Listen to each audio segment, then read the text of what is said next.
Nagrado Državljan Evrope podeljuje Evropski parlament na predlog evropskih poslank in poslancev kot priznanje za posebne dosežke na področju dejavnosti ali dela državljanov Evrope v skladu z listino Evropske unije o temeljnih pravicah.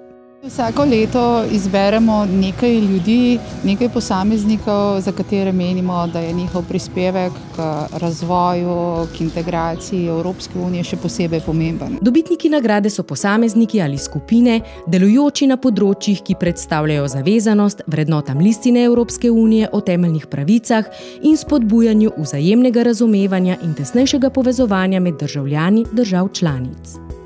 Izjemno priznanje. Državljan Evrope pomeni dejansko nekdo, ki je zaslužen za vsa naša prizadevanja, ko se v Evropi ukvarjamo predvsem za dostojanstvo ljudi, za zagotavljanje visokih standardov človekovih pravic.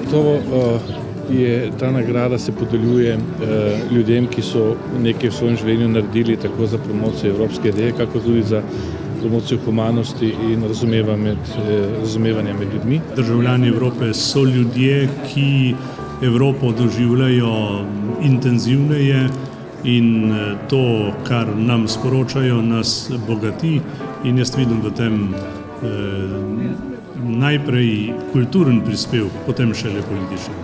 Nagrado Evropskega parlamenta Državljan Evrope za leto 2015 sta prejela eden najuspešnejših sodobnih slovenskih literarnih ustvarjalcev, Drago Jančar, ter zagovornik človekovih pravic, ustvarjalec dokumentarnih filmov ter svetovno znani popotnik in zaščitnik afriškega ljudstva v Sudanu, Tomo Križnar.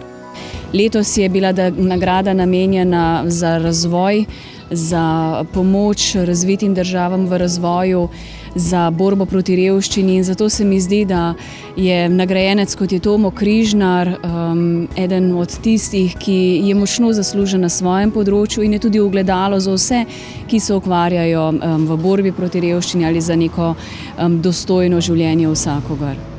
Jaz sem zelo vesela, da smo letos, tako kot sicer tudi že ostala leta nazaj, jaz mislim, da so si vsi zaslužili, posebej pa sem vesela, da je letos to gospod Drago Jančar. Njegova umetniški opus je poznan praktično po vsem svetu, ne samo v Evropski uniji.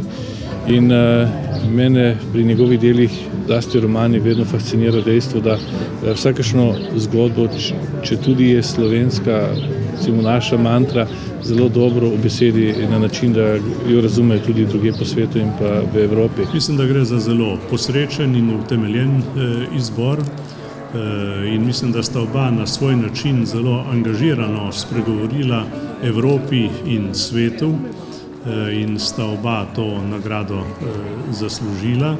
Nagrajencema je na podelitvi nagrad v Vodnikovi domačiji v Ljubljani osebno čestital tudi predsednik Republike Slovenije Borut Pahor.